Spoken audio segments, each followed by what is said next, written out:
이와 비슷한 이야기가 있습니다. 부처님 당시에 500명의 스님이 계셨어요.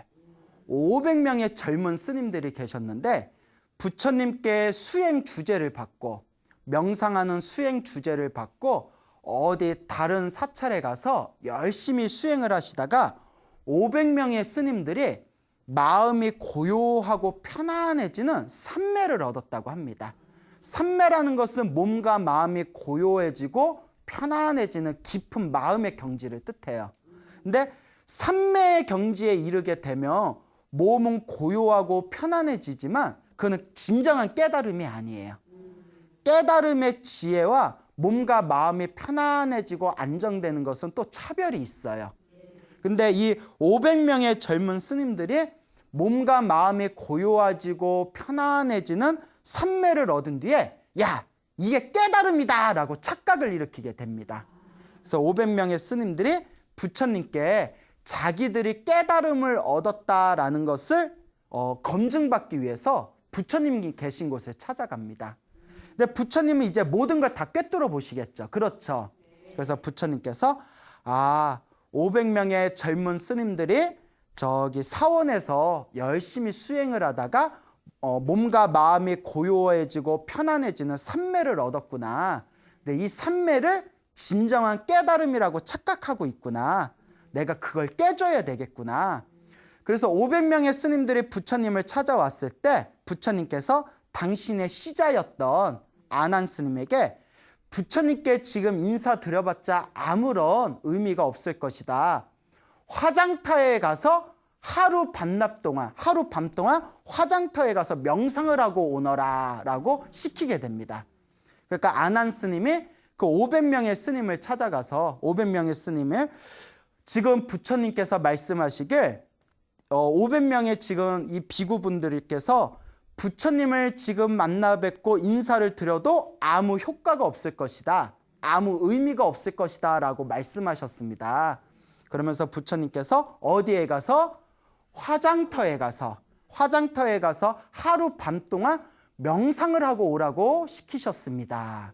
그 500명의 스님들은 부처님께서 그렇게 말씀하신 것은 분명히 깊은 뜻이 있을 것이다 라고 생각을 하고는 500명의 스님들이 이제 화장터에 갑니다. 화장터에 가면 이제 화장을 해서 재가 된 것도 있고 혹은 아직 화장을 하지 않고 오래돼서 부패된 시체도 있고 이제 막 죽은 젊은 여인의 풋풋한 시체도 있고 수많은 시체들이 쌓여있을 거 아니에요. 그래서 500명의 스님들이 이렇게 명상을 하고 있으면서 시체들을 보는데 거기에 막 이제 오래돼서 부패된 시체들을 보면서 막 구역질이 느껴지는 거예요. 그리고 이제 막 죽어서 살결이 풋풋한 젊은 여인의 시체들을 보게 되니까 갑자기 고요하고 평온했던 마음에서 욕망이 이렇게 일어나는 걸 느끼게 된 거예요. 그러니까 아직 부패되지 않은 젊은 여인의 그 몸뚱아리들을 보고 이렇게 욕망이 일어나는 걸 싹 느끼면서 500명의 스님들이 당황하게 됩니다. 야, 우리가 깨달음을 얻었다고 생각했는데 살아있는 사람도 아니고 죽은 여인의 그런 어떤 벌거벗은 몸뚱아리를 보고 우리 마음에 욕망이 이렇게 일어나는 걸 이렇게 바라보니 이게 과연 진정한 깨달음이겠느냐 하고 서로가 당황해하고 있을 때 그때 부처님께서 환한 광명을 일으키면서 그 500명의 스님들 앞에 딱 나타나십니다. 신통력으로 환한 광명을 일으키면서 500명의 스님들 앞에서 딱 나타나면서 이제 부처님께서 이제 때가 되었구나. 이제 지금이야말로 가르침을 전할 때가 되었구나. 이 500명의 이 스님들의 마음을 일깨워줄 때가 왔구나 하시면서 환한 광명 속에 화장터에 있는 500명의 스님들 앞에 부처님이 딱 나타나시더니 제자들이요, 비구들이요, 저 뼈 무더기들을 보고 욕망이 일어난다면 과연 그것이 진정한 깨달음이겠느냐라고 한마디 딱 해주시면서 다음과 같은 가르침을 내리십니다. 500명의 비구들에게 이와 같은 가르침을 내리시죠. 바람에 떨어져 뒹구는 가을철의 조롱박처럼 하얗게 탈색된 저 뼈들을 보라. 그걸 바라보는 게 무슨 즐거움이겠는가 라는 말을 딱 듣는 순간 500명의 스님들이 순간 몸과 마음과 욕망에 대한 모든 집착이 산산이 부서지면서 그 자리에서 모두 다 아라한이 되었다. 아라한, 모든 욕망과 번뇌가 사라진 거룩한 성자가 되었다라는 이야기가 전해지고 있습니다. 우리 주변에 보면 실제로 자기가 깨달음을 얻지 못했는데 깨달음을 얻었다고 착각하면서 사는 사람들이 간혹 있어요. 그러니까 스스로 그렇게 수행이 깊지 못하고 진정한 깨달음을 얻지 못했는데 마치 자기가 도인인 것처럼 도인 흉내 내면서 사는 사람들이 의외로 있습니다. 그런데 지금 이 이야기에서도 500명의 비구 스님들이 마음에 고요하고 편안한 경지를 얻고 자기들 무엇을 얻었다고 착각했다고 했죠? 깨달음을 얻었다고 착각했죠. 그걸 누가 부셔줬죠? 부처님께서 부셔줬죠. 어디 가서? 화장터에 가서 시체들을 보다가 젊은 여인의 시체들을 보고 욕망이 일어나는 걸 보고 이제 부처님께서 그걸 꿰뚫어 보시면서 가르침을 내려주시고 그 500명의 스님들의 마지막 남은 집착과 욕망까지 다 부숴주셨잖아요. 우리 주변에도 깨달음을 얻지 못했는데 자기가 도인인 것처럼 착각하면서 사는 사람들 중에 보면 이런 사람들이 많습니다. 입으로는 도인이라고 하면서 탐욕, 욕망, 성냄, 어리석음으로 똘똘 뭉치면서 살아가는 사람들이 엄청 많아요. 의외로 수행한다는 사람들 중에. 그러니까 말과 행동이 달라요. 자기가 막 도인인 척 흉내내지만 사실 내면에는 아직도 뭐가 남아있다? 탐욕과 욕망과 집착과 성냄과 어리석음이 부글부글 끓어오르고 있어요. 그러면 그게 진짜 깨달음이 아니에요? 아니에요. 그건 가짜 깨달음이고 자기가 속고 있는 거예요. 근데 그걸 또 말해주면 너는 잘났냐 막 이래버려요. 그러니까 받아들일 준비도 안 되어 있어요. 의외로 이렇게 마음 공부하고 참선하고 명상한다는 사람들 중에서 정말 그렇게 대단한 수준도 아닌데 자기가 대단한 것처럼 착각하는 사람들이 많습니다. 그 마음을 놓아버려야 돼요. 그냥 그저 부처님 가르침 앞에서 자기 자신을 비우고 탐욕과 성냄과 어리석음이 내 마음에 있는지 없는지를 바라보면서 자기가 도인이라는 착각에서 벗어나야 됩니다. 그렇기 때문에 우리 부처님의 가르침을 잘 닦아 나가는 우리 진정한 불자들은 이 마음에, 자기 마음에 속으면 된다 안 된다? 내 마음에 속으면 안 된다라는 것을 꼭 명심하시길 바랍니다. 알겠죠? 네. 그래서 저는 대놓고 사람들한테 나 못 깨달았어 얘기해요. 예, 대놓고 제 마음을 제가 아니까 저는 제가 못 깨달은 걸 알거든요. 근데 아무리 봐도 못 깨달은 사람인데 자기가 깨달았다 도인흉내하는 사람들 보면 뭐 기도 안 막히죠 진짜. 그래 그렇게 살아라. 그렇게 사는데 나한테만 오지 말아라 제발. 골치 아파. 깨달았는데 나한테 뭐하러 와. 자기들이 깨달았는데 못 깨달은 나한테 뭐하러 와요. 그렇죠? 자기 마음에 속지 말아라 라는 것을 꼭 당부드리고 싶습니다. 자, 그 부처님 당시에 있었던 일입니다. 부처님께서 우리 부처님을 석가모니 부처님이라고 불러요. 석가모니. 뭐라고 한다고요? 예, 석가모니. 그래서 어떤 분이 뭐 이렇게 석가래를 잘 이렇게 만드셨나 보죠? 예, 그게 아니라 석가족의 석가가 석가족이란 뜻이에요. 석가족의 모니가 성자란 뜻이에요. 그러니까 석가족에서 출현하신 성자. 그래서 저기 인도말로는 샤카문이라고 한대요. 샤카문이. 샤카족이 중국권으로 넘어서 석가라고 이제 한문으로 적어진 거예요. 샤카무니, 샤카족에서 출현하신 성자. 그래서 이 석가모니, 근데 이 석가모니라고 우리 부처님을 석가모니라고 부르는데 부처님께서 이제 석가족 출신입니다. 부처님께서 완전한 깨달음을 얻으시고 당신의 고향인 카필라성에 가요. 카필라성에서 수많은 사람들에게 법을 전하니까 석가족의 수많은 남자들이 부처님을 따라서 출가합니다. 수많은 남자들이 부처님을 따라서 출가하니까 남자들이 다 출가하니까 남아있는 여자들도 야, 남자들 남편, 남자친구, 남동생, 오빠, 아버지, 하여튼 석가족의 수많은 남자들이 출가를 하니까 덩달아서 인연 관계가 있었던 여자들도 같이 출가해 버립니다. 그러니까 남자 여자가 엄청나게 많이 출가를 해요. 그때 어느 여인네가 있었는데, 젊은 여자가 있었는데 굉장히 아름다웠다고 해요.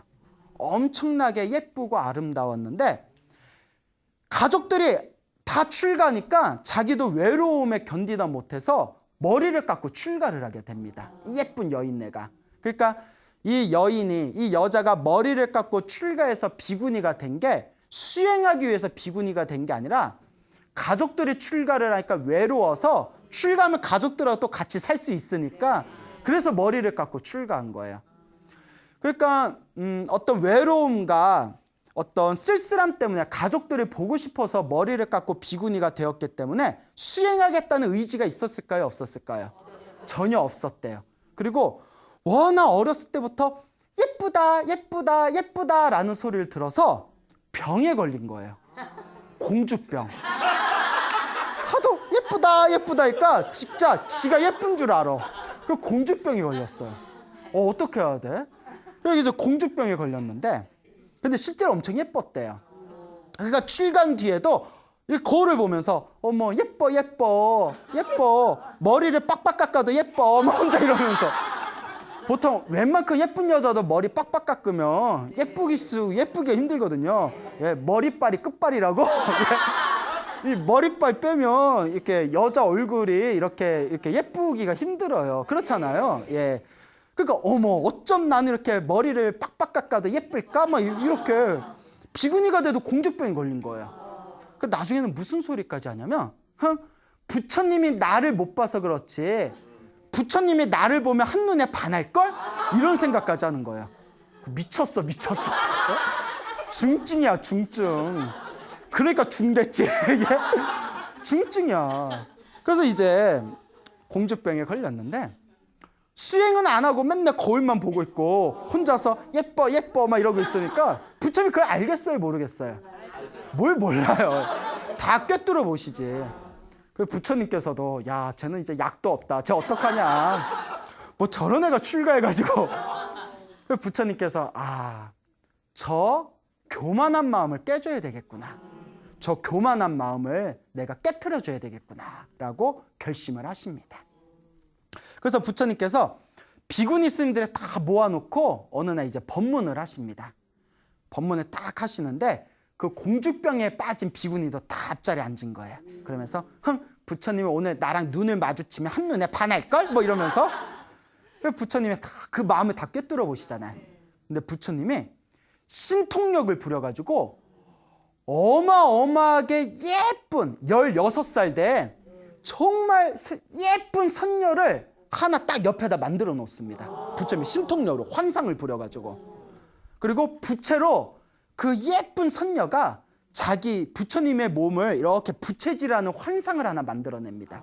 근데 누구 눈에만 보이게? 그 비구니 눈에만 보이게. 곤죽병에 걸린 비구니 눈에만 보이게 신통력을 다 만들어내요. 그래서 웬 예쁘게 생긴 선녀가 부처님 옆에서 부채질을 하니까 이 비구니가 깜짝 놀란 거예요. 너무 예쁜 거예요. 뭔 여자애가 저렇게 예쁘냐. 그래서 얼마나 예쁜지, 여러분, 예쁜 게 자기보다 조금 예쁘면 질투심이 일어난대요. 자기보다 조금 예쁘면 질투. 어머, 코 했네, 코 했어. 에이, 화장 지으면, 에이, 저거 화장이 아니라 저거 변장 수준이네. 뭐 이러면서. 너무 예뻐 버리면 체념을 한대요. 기가 죽어버리는 거예요. 다 경험 있죠? 예. 너무 예쁘면 그냥 놓아버린대요. 비교가 안 되니까. 뭐가 저렇게 예쁘냐. 마치 황금 백조 앞에 까마귀 같은 느낌이 들 정도였대요. 그 부처님이 그 교만함을 깨주려고 작심하고 예쁜 선녀를 신통력으로 만들어낸 거예요. 그래서 부처님이 그 마음을 딱 꿰뚫어 보시고 옳거니 걸렸구나. 이제 미끼에 걸린 거예요. 부처님의 신통력으로 그 예쁜 선녀가 점점 나이 들게 만들었답니다. 영화에서처럼 막 점점 나이가 들어게 만들어 보니까 앞에 앉았던 비구니가 왜 저러지? 왜 저러지? 이상하네? 이상하네? 하다가 그 선녀가 점점 나이가 들어가지고 이번에 병에 걸린 거예요. 병에 걸려서 막 그 자리에서 막 똥오줌을 싸고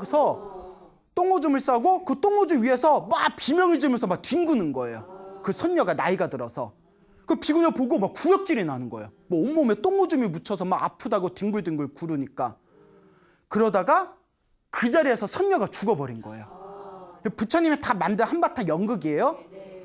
선녀가 죽어가지고 점점 썩어서 부패돼서 몸에 있는 모든 구멍에서 막 고름이 흘러나오고 막 시체가 썩어가는 게 그대로 다 펼쳐지더니 백골만 남아서 가루가 돼서 사라져버리는 거예요.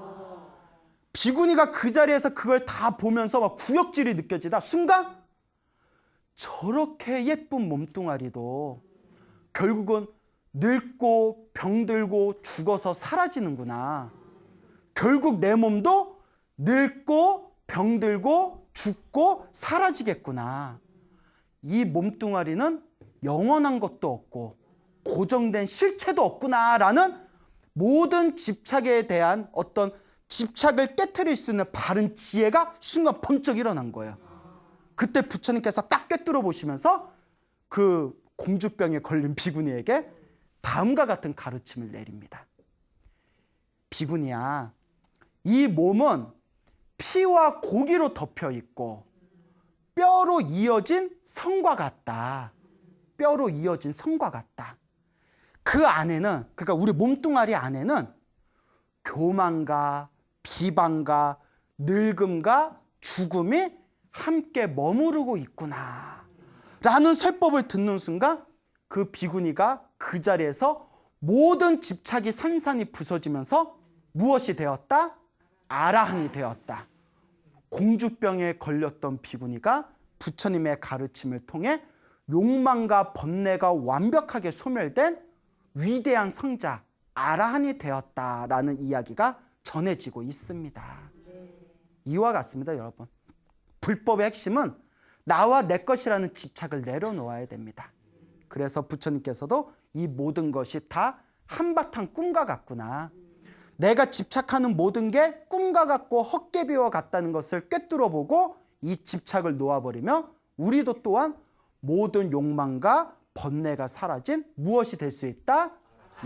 거룩한 성자가 될 수 있다라고 말씀하고 계십니다. 여러분, 행복해지고 싶습니까? 네. 행복한 삶을 창조하고 싶습니까? 네. 복을 지으십시오. 선업을 지으십시오. 공덕을 쌓으십시오. 복과 선업과 공덕의 힘이 여러분들을 진정한 행복의 길로 이끌어 줄 것입니다.